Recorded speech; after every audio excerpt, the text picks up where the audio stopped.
Hi, my name's Amit Jotangia. I'm the head of psychology at Cygnet Stevenage, and my role is to manage the psychology department, which works over 6 wards across our hospital.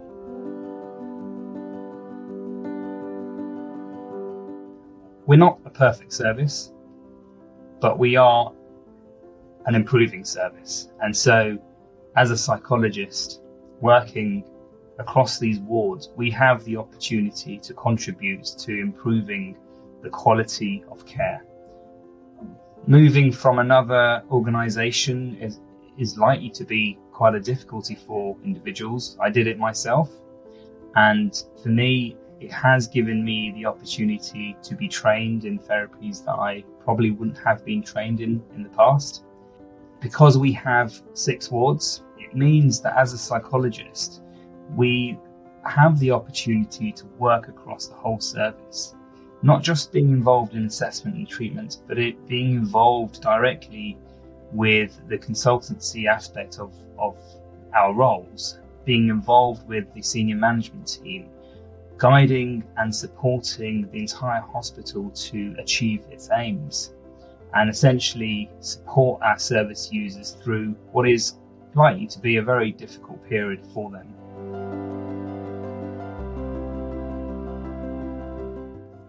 There are definitely pros and cons of working in the public sector versus working in private. And it's an individual decision to make. What I did personally, I thought about my longer term career progression and wanting to move into a senior management role, which I think would have been a lot more difficult had I remained in the public sector.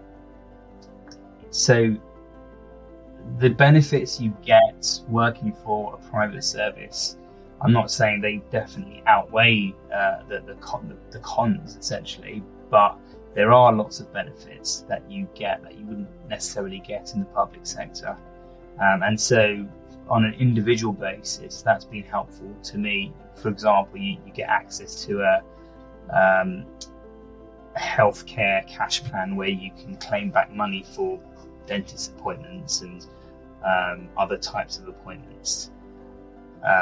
So I think those benefits are helpful. The CPD within the psychology department, you're guaranteed £500 a year to contribute towards CPD.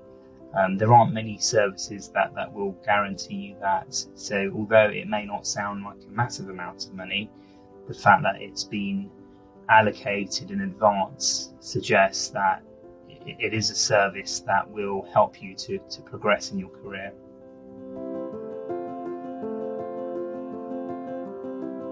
So we have 6 wards. 3 of our wards are secure wards, 2 low secure, 1 medium secure. And the other side of the service is 2 PQs and 1 acute service. So what this means for someone working here is you have the opportunity to work across both sides of the service. There are some people who are really interested in working in forensic services, so you would have that opportunity. But the other side is the PQs and the acute, which are very different services, perhaps a bit more fast-paced. So for someone who's working as a clinical or forensic psychologist, you have the opportunity to work across so many different services. And what I would say is that this itself is a good opportunity to learn about services that you may not have had the opportunity to work in the past.